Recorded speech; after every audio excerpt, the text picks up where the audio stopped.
আমি আজকে সকালে এআইকে জিজ্ঞেস করেছিলাম যে আচ্ছা বলো তো যে হাদিদ কথাটার অর্থ লোহা, এর যে মূল শব্দ হাদত, হা দাল দাল, এর থেকে আর কোন শব্দ উত্থিত হয়েছে? আমি তাকে জিজ্ঞেস করেছি, সে আমাকে সুন্দর একটা উত্তর দিয়েছে যে হাদিদ শব্দর মূল হলো হাদাদ, এবং হাদাদের থেকে উৎপন্ন আরেকটি শব্দের নাম হলো হাদ, এবং এর বহুবচন হলো হুদুদ। এবং আমার মনে পড়ে গেল এটা দেখার সাথে সাথে যে তিলকা হুদুদুল্লাহ, আল্লাহ সুবহানাহু ওয়া তাআলা শরীয়ত আইন বর্ণনা করার পরে কোরআনের মজিদে বলেছেন তিলকা হুদুদুল্লাহ, these are the boundaries of Allah সুবহানাহু ওয়া তাআলা। এই বাউন্ডারি ক্রস করলে তাকে শাস্তি পেতে হবে না। এখন আসেন আমার কথা অন্য জায়গায়, যে যেই আল্লাহ সুবহানাহু ওয়া তাআলা বললেন ফাকাশাফনা আনকা গিতাকা ফাবাসুরকাল ইয়াউমা হাদিদ, তোমার চোখ আজকে লৌহ, সেই হাদিদের মূল শব্দ হাদাদ থেকে এসছে হুদুদ, যার অর্থ হলো সীমারেখা।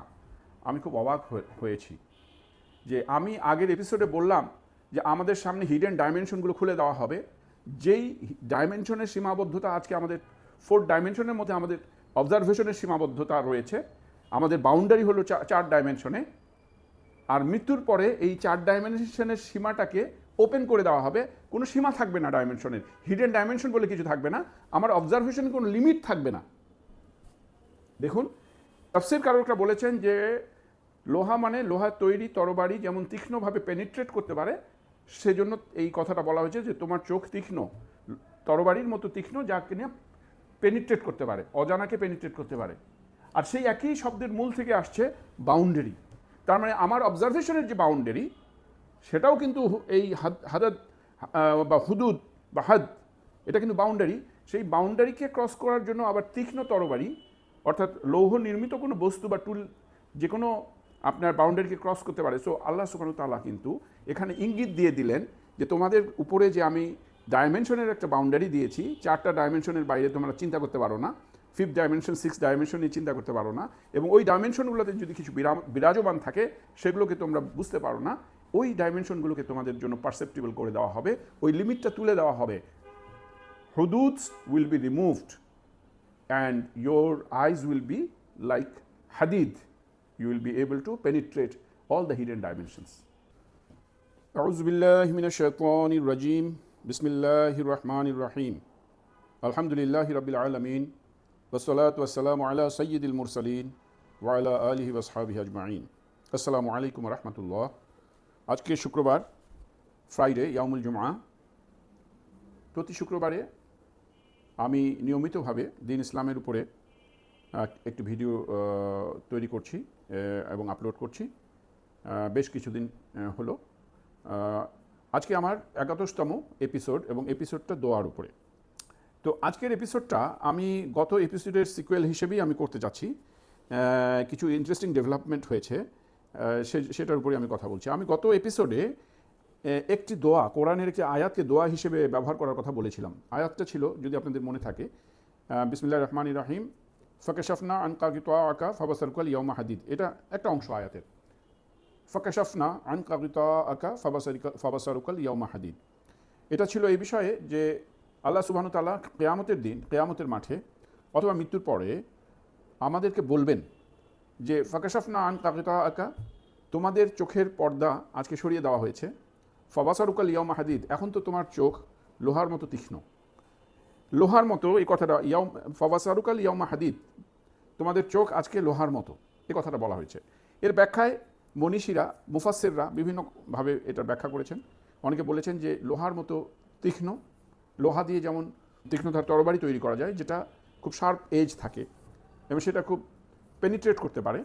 সো দৃষ্টি আজকে তোমার অত্যন্ত তীক্ষ্ণ, এটাকে মেটাফরিক্যালি লোহাকে ব্যবহার করা হয়েছে বলে মুফাসসিরগণ বলেছেন। আমার মাথায় এই আয়াতটা নিয়ে আমি আগে অনেক কথা বলেছি, এবং বেসিক্যালি প্রতি নামাজের পরে আমি এটাকে দোয়া হিসেবে ব্যবহার করি। আমি বলি ফাকাশাফনা আনকা গিতাআকা ফাবাসারুকাল ইয়াউমা হাদিদ বলে আমি 2 বুড়ো আঙ্গুলের নখের মধ্যে দিয়ে আমি চোখের মধ্যে দিই। এটা আমি অনেক বছর যাবৎ প্র্যাকটিস করছি, এবং এটা আমার জন্য একটা দোয়া। কিন্তু এর অর্থ নিয়ে আমি দীর্ঘদিন চিন্তা ভাবনা করেছি। তো আজকে আমি আমার মনে হলো যে এই যে হাদিদ কথাটা বলা হয়েছে, হাদিদ মানে হলো লোহা, আজকে তো তোমার দৃষ্টি লোহার মতো, এটা হলো শাব্দিক অর্থ। তাহলে আল্লাহ সুবহানাহু ওয়া তাআলা এই কথাটা বললেন কেন? আমার আমার চিন্তায় আরও একটি ধারণা ছিল, যে ধারণাটা এরকম যে আসলে কিয়ামতের মাঠে আসলে মৃত্যুর সাথে সাথে আমাদের হিডেন ডাইমেনশনগুলো ওপেন হয়ে যাবে আমাদের সামনে। বিজ্ঞানীরা বলেছে যে there are 11, at least 11 more dimension, total 11 dimensions. 4টাকে আমরা বুঝতে পারি, 3টা spatial dimension, length, breadth and height, সেটা আমরা সবাই জানি যে আমাদের দৈর্ঘ্য, প্রস্থ এবং উচ্চতা, এটা 3টা ডাইমেনশন আমরা এনজয় করে থাকি। 4th ডাইমেনশন হলো টাইম। সো স্পেস টাইম এই মডেল যেটা, সেখানে 3টা স্পেশিয়াল ডাইমেনশন বা আপনার স্পেসের 3টা dimension, length, breadth and height, এবং এর সাথে সময়কে আরেকটি এক্সিস হিসেবে ধরে 4 ভেক্টর মডেল আমরা বলে থাকি, টাইম অ্যান্ড স্পেস মডেল। কিন্তু কোয়ান্টাম মেকানিক্সে বিজ্ঞানীরা বলেছেন যে এটা 4 ডাইমেনশনের মধ্যে সীমাবদ্ধ নয়, এটা মিনিমাম 11টা ডাইমেনশন আছে। তাহলে বাকি যে 7টা ডাইমেনশন সেগুলো কোথায়? ওই 7টা ডাইমেনশনকে বলা হয়ে থাকে যে তারা curled up onto their own space, যে কারণে এটা এত ক্ষুদ্র যে এটাকে বোঝা যায় না এবং আমাদের পারসেপশনের বাইরে। ভালো কথা, তাহলে বোঝা গেল যে আমাদের পারসেপশনের মধ্যে যে 4টা ডাইমেনশন আছে, 3 স্পেশিয়াল ডাইমেনশন অ্যান্ড 1 টাইম, এটা আমাদের পারসেপশনের মধ্যে আছে এবং এটার মধ্যে যা কিছু বিরাজমান তা আমরা দেখতে পাই বা তা আমরা পারসিভ করতে পারি, তা আমরা ধরতে পারি, ছুঁতে পারি অথবা বুঝতে পারি। কিন্তু যেই ডাইমেনশনগুলো হিডেন, সেই ডাইমেনশনে কি আছে, এটা একটা প্রশ্ন। তো আমার একটা উত্তর হলো যে দেখুন, কোরআনে মজিদকে অবতীর্ণ করা হয়েছে শুধু মানব জাতির জন্য না, আরও একটি জাতির জন্য করা হয়েছে। এবং এটা কোনো আমরা যে জোর করে টেনে বাড়িয়ে কথাটা বলছি তা কিন্তু না। কোরআনে মজিদে সূরা আর রহমান অত্যন্ত প্রসিদ্ধ একটি সূরা, এবং এটা এত সুন্দর একটি সূরা যে অনেক মুমিন ব্যক্তির এটা মুখস্থ রয়েছে। তো সেই সূরা আর রহমান, সেখানে আপনারা সবাই জানেন যে বিসমিল্লাহির রহমানির রহিম, আর রহমান আল্লামাল কুরআন খালাকাল ইনসান আল্লামাহুল বায়ান। এবং এই আয়াতগুলো অগ্রসর হতে হতে এক পর্যায়ে আল্লাহ বলছেন ফাবে আইয়ে আলাই রাব্বিকুমা তুকাযযিবান, যে তোমরা তাহলে আল্লাহর কোন অবদানগুলো, কোন নিয়ামতগুলোকে অস্বীকার করবে তোমরা দুজন। রাব্বি কুমা, ফাবে আইয়ে আলাই রাব্বি কুমা তুকাযযিবান। সো কুমা মানে হলো দুজন, তোমরা দুজন। এই দুজন তাফসির হলো যে এই দুজন হলো মানুষ এবং জিন জাতি। সো সূরা রহমান পুরোটাই দুটো জাতিকে উদ্দেশ্য করে নাজিল হয়েছে, ফাবিআইয়ি আলাই রাব্বিকুমা তুকাযযিবান। এবং এই কথাটা বারবার এসছে সূরা রহমানের উপরে। এছাড়াও আল্লাহ বলেছেন ইয়া মা'শারাল জিন, বিসমিল্লাহির রহমানির রহিম, ইয়া মা'শারাল জিন্নি ওয়াল ইনসি ইন ইসতাতা'তুম আন তানফুযু মিন আকতারিস সামাওয়াতি ওয়াল আরদি ফানফুযু লা তানফুযুনা ইল্লা বিসুলতান। যে হে মানব এবং জিন জাতি, তোমাদের যদি ক্ষমতা থাকে তাহলে তোমরা পৃথিবী অথবা আকাশের যে সীমা, সেই সীমাকে অতিক্রম করে চলে যাও, if you can, but you will not be able to go without energy, এটা বলেছে। সো ওখানেও ইয়া মা'শারাল জিন্নি ওয়াল ইনসে, জিন এবং ইনসকে অ্যাড্রেস করা হয়েছে। এছাড়াও আল্লাহ সুবহানাহু ওয়া তাআলা আরেকটি প্রখ্যাত আয়াত আমরা সবসময় বলি, বিসমিল্লাহির রহমানির রহিম, ওমা খালাকতুল জিন্না ওয়াল ইনসা ইল্লা লিয়াবুদুন, আমি জিন এবং মানুষ জাতিকে আমার ইবাদত ছাড়া অন্য কোনো কাজের জন্য সৃষ্টি করিনি। তাহলে কোরআন শরীফটা আসলে নাজিল হয়েছে মানব এবং জিন জাতির জন্য, এটার প্রমাণ আমাদের অনেক সূরাতে, অনেক আয়াতে আমরা অহরহ পেয়ে থাকি। তাহলে এই জিনরা কোথায়, যাদের জন্য কোরআন শরীফ নাজিল হয়েছে, যে কোরআন শরীফ আমরা ধরতে পারি, ছুঁতে পারি, তা আমাদের উদ্দেশ্যে নাজিল হয়েছে মানব জাতির জন্য, যাদেরকে আমরা দেখতে পারি, পারসিভ করতে পারি, আমাদের ডাইমেনশনের মধ্যে যারা বিচরণ করে। তাহলে জিনরা কোথায়? জিন জাতি ওই হিডেন ডাইমেনশনের মধ্যে রয়েছেন এবং তারা ওই হিডেন ডাইমেনশন থেকে কোরআনের চর্চা করছে, আল্লাহর ইবাদত করছে। তাদের মধ্যেও জান্নাতি আছে, তাদের মধ্যেও জাহান্নামী আছে। এবং রাসূলুল্লাহ সাল্লাল্লাহু আলাইহি ওয়াসাল্লাম অনেকবার জিনদের সাথে ইন্টারেক্ট করেছেন। মসজিদে জিন, মক্কা শরীফের মধ্যে রাসূলুল্লাহ সাল্লাল্লাহু আলাইহি ওয়াসাল্লাম জিনের নামাজে ইমামতি করেছেন। তো জিন জাতি এটা এমন না যে আমরা এটা বিজ্ঞানের সাথে মেলানোর জন্য একটা নতুন প্রজাতিকে আমরা উদ্ভাবন করেছি। জিন জাতির কথা আল্লাহ সুবহানাহু ওয়া তাআলা 1400 বছর আগে কোরআন মজিদে বলে গিয়েছেন যে there is another species for which I am dedicating the same scripture as the one I am dedicating for you, and the same instructions, same orders are being given to that species, same punishment, same reward is declared for that species as well. তো তাদেরকেও বলা যায় যে জিন এবং মানুষ আল্লাহ সুবহানাহু ওয়া তাআলার সামনে একই ধরনের দুটি প্রজাতি, বাট দুটো ভিন্ন ডাইমেনশনে বসবাস করছে, দুটো এক ডাইমেনশনে নেই, যে কারণে আমরা জিনকে দেখতে পাচ্ছি না। হয়তো জিন যে হায়ার ডাইমেনশনে আছে, 5th 6th 7th 8th dimension, সেখানে হয়তো তারা আমাদেরকে দেখতে পাচ্ছে, কিন্তু আমরা তাদেরকে দেখতে পাচ্ছি না। তো এখন আমি যে কারণে ফাকাশাফনা আন গাগিতাকা ফাবাসসারুকা আল-ইয়াওমা হাদিদ নিয়ে চিন্তা করছিলাম, সেটা হলো যে আল্লাহ সুবহানাহু ওয়া তাআলা যখন বললেন যে ঠিক আছে তোমরা মৃত্যুর পরে তোমাদের দৃষ্টি এখন অত্যন্ত তীক্ষ্ণ, এখন তোমরা সব কিছু দেখতে পাচ্ছ, এই অন্যান্য ডাইমেনশনগুলো যেগুলো তোমরা দেখতে পেতে না সেগুলোতে কি ঘটছে তোমরা দেখতে পাচ্ছ, এখন তোমার দৃষ্টি লোহা। তো হাদিদ শব্দটা আরবিতে লোহা। তো আমি চিন্তা করছিলাম এটার পিছনে নিশ্চয় অন্য কোনো কারণ আছে। আমি দুটো জিনিস চিন্তা করি, এবং এর আগের যদি ভিডিওটা আপনারা দেখে থাকেন, 10ম ভিডিওটা, সেখানে আমি পরিষ্কার বলেছি যে অসংখ্য ডাইমেনশন রয়েছে। আমার মতে এটা 11টা ডাইমেনশন না, এটা অসংখ্য। এবং এই অসংখ্য বলার কারণ হলো যে আল্লাহ সুবহানাহু ওয়া তাআলার একটা বর্ণনা পাওয়া যায় হাদিসে যে তিনি 70,000 পর্দার আড়ালে অবস্থান করছেন, এবং 70,000 পর্দা বলতে আমি যেটা বুঝে থাকি 70,000 ডাইমেনশন, হিডেন ডাইমেনশন। তাহলে মৃত্যুর পরে সমস্ত ডাইমেনশনগুলো যা কিছু হিডেন ডাইমেনশন আছে সব ওপেন হয়ে যাবে আমাদের পারসেপশনের সামনে। এই সময় আল্লাহ সুবহানাহু ওয়া তাআলা বলবেন ফাকাশাফনা আন গাগিতাকা ফাবাসসারুকা আল-ইয়াওমা হাদিদ। হাদিদ কথাটা তাহলে ওই পরিপ্রেক্ষিতের সাথে খুব সংযুক্ত। আমি আজকে সকালে এআইকে জিজ্ঞেস করেছিলাম যে আচ্ছা বলো তো যে হাদিদ কথাটার অর্থ লোহা, এর যে মূল শব্দ হাদদ, হা দাল দাল, এর থেকে আর কোন শব্দ উত্থিত হয়েছে?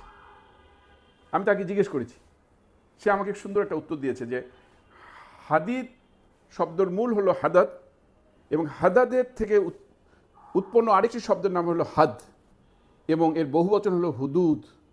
এবং আমার মনে পড়ে গেল এটা দেখার সাথে সাথে যে তিলকা হুদুদুল্লাহ, আল্লাহ সুবহানাহু ওয়া তাআলা শরীয়ত আইন বর্ণনা করার পরে, এই বিধানগুলো দেওয়ার পরে আল্লাহ সুবহানাহু ওয়া তাআলা কোরআনের মজিদে বলেছেন তিলকা হুদুদুল্লাহ, these are the boundaries of Allah সুবহানাহু ওয়া তাআলা। এই বাউন্ডারি ক্রস করলে তাকে শাস্তি পেতে হবে না। এখন আসেন আমার কথা অন্য জায়গায়, যে যেই আল্লাহ সুবহানাহু ওয়া তাআলা বললেন ফাকাশাফনা আন গাগিতাকা ফাবাসসারুকা আল-ইয়াওমা হাদিদ, তোমার চোখ আজকে লৌহ, সেই হাদিদের মূল শব্দ হাদাদ থেকে এসছে হুদুদ, যার অর্থ হলো সীমারেখা। আমি খুব অবাক হয়েছি যে আমি আগের এপিসোডে বললাম যে আমাদের সামনে হিডেন ডাইমেনশনগুলো খুলে দেওয়া হবে, যেই ডাইমেনশনের সীমাবদ্ধতা আজকে আমাদের 4 ডাইমেনশনের মধ্যে আমাদের অবজারভেশনের সীমাবদ্ধতা রয়েছে, আমাদের বাউন্ডারি হলো 4 ডাইমেনশনে, আর মৃত্যুর পরে এই 4 ডাইমেনশনের সীমাটাকে ওপেন করে দেওয়া হবে, কোনো সীমা থাকবে না ডাইমেনশনের, হিডেন ডাইমেনশন বলে কিছু থাকবে না, আমার অবজারভেশনের কোনো লিমিট থাকবে না। দেখুন তাফসীরকারকরা বলেছেন যে লোহা মানে লোহার তৈরি তরবারি যেমন তীক্ষ্ণভাবে পেনিট্রেট করতে পারে, সেজন্য এই কথাটা বলা হয়েছে যে তোমার চোখ তীক্ষ্ণ, তরবারির মতো তীক্ষ্ণ, যাকে নিয়ে পেনিট্রেট করতে পারে, অজানাকে পেনিট্রেট করতে পারে। আর সেই একই শব্দের মূল থেকে আসছে বাউন্ডারি, তার মানে আমার অবজারভেশনের যে বাউন্ডারি সেটাও কিন্তু এই হাদাদ বা হুদুদ বা হাদ, এটা কিন্তু বাউন্ডারি। সেই বাউন্ডারিকে ক্রস করার জন্য আবার তীক্ষ্ণ তরবারি, অর্থাৎ লৌহ নির্মিত কোনো বস্তু বা টুল যে কোনো আপনার বাউন্ডারিকে ক্রস করতে পারে। সো আল্লাহ সুবহানাহু ওয়া তাআলা কিন্তু এখানে ইঙ্গিত দিয়ে দিলেন যে তোমাদের উপরে যে আমি ডাইমেনশনের একটা বাউন্ডারি দিয়েছি, 4টা ডাইমেনশনের বাইরে তোমরা চিন্তা করতে পারো না, 5th ডাইমেনশন 6th ডাইমেনশন নিয়ে চিন্তা করতে পারো না, এবং ওই ডাইমেনশনগুলোতে যদি কিছু বিরাজমান থাকে সেগুলোকে তোমরা বুঝতে পারো না, ওই ডাইমেনশনগুলোকে তোমাদের জন্য পারসেপ্টিবল করে দেওয়া হবে, ওই লিমিটটা তুলে দেওয়া হবে। হুদুদস will be removed and your eyes will be like hadid, you will be able to penetrate all the hidden dimensions. আলহামদুলিল্লাহ, এটা বোঝার পরে একই মূল থেকে দুটো শব্দ, একটি বলছে বাউন্ডারি, যে বাউন্ডারি দিয়ে আমরা সীমাবদ্ধ, আরেকটি বলছে বাউন্ডারিকে ক্রস করার জন্য যে পেনিট্রেশন, তা যা দিয়ে করা হয়, যে উপকরণ দেওয়া হয়, সেটাও একই মূল শব্দ থেকে এসছে। হাদিদ পেনিট্রেটিং ফোর্স, হুদুদ দ্য বাউন্ডারি। আলহামদুলিল্লাহ, আল্লাহ সুবহানাহু ওয়া তাআলা এই শব্দের খেলা খেলেছেন আল কোরআনের মধ্যে অনেক জায়গায়। যেমন আমি একটা বলতে পারি, ওয়ালা তাজিরু ওয়াজিরাতান ভিজরা উখরা, সেই দিন কেউ কারো বোঝা বহন করবে না। ওয়ালা তাজিরু ওয়াজিরাতান ভিজরা উখরা। এভাবে আল্লাহ সুবহানাহু ওয়া তাআলা কোরআনে মজিদের মধ্যে যে শব্দের বন্ধন এবং শব্দের সৌন্দর্য প্রকাশ করেছেন, সেটা একটা আসমানি গ্রন্থ, একটি উচ্চতর শক্তি কর্তৃক প্রণীত গ্রন্থ তার প্রমাণ বহন করে। এবং আমার কাছে যেটা খুব ভালো লেগেছে, যে আমার যে ধারণাটা বারবার আমাকে ভাবিয়ে তুলছিল যে একাধিক ডাইমেনশন, অর্থাৎ 4 ডাইমেনশনের পরে যে হিডেন ডাইমেনশনগুলো, সেই ডাইমেনশনগুলোই তো ওপেন করার কথা আল্লাহ বলছেন। ফাকাশাফনা আনকা গিতাকা ফাবাসার কল ইয়াউমা হাদিদ, তোমার চোখের সামনে থেকে পর্দা সরিয়ে দেওয়া হয়েছে, আজকে তোমার চোখ অত্যন্ত তীক্ষ্ণ, তুমি খালি চোখে জান্নাত দেখতে পাচ্ছ, জাহান্নাম দেখতে পাচ্ছ, তুমি জিন দেখতে পাচ্ছ, তুমি ফেরেশতা দেখতে পাচ্ছ, তুমি আল্লাহ সুবহানাহু ওয়া তাআলাকে দেখতে পাচ্ছ। এই যে দর্শনটা, এই দর্শনটা যদি মৃত্যুর আগে হতো তাহলে আর পরীক্ষা বলে কিছু থাকতো না। তো আল্লাহ সুবহানাহু ওয়া তাআলার কাছে আমি কৃতজ্ঞতা বোধ করছি, অত্যন্ত অবনত চিত্তে আল্লাহ সুবহানাহু ওয়া তাআলার প্রতি সিজদা জ্ঞাপন করছি যে অনুভূতি এবং অনুভবের দ্বার উন্মোচন করে আমাদেরকে বোঝার ক্ষমতা দিচ্ছেন বা দিয়েছেন এবং দেবেন। এই জন্য আল্লাহ সুবহানাহু ওয়া তাআলার কাছে দোয়াও করি, আর বারবার এই দোয়াটা আমি করি, ফাকাশাফনা আনকা গিতাকা ফাবাসার কল ইয়াউমা হাদিদ।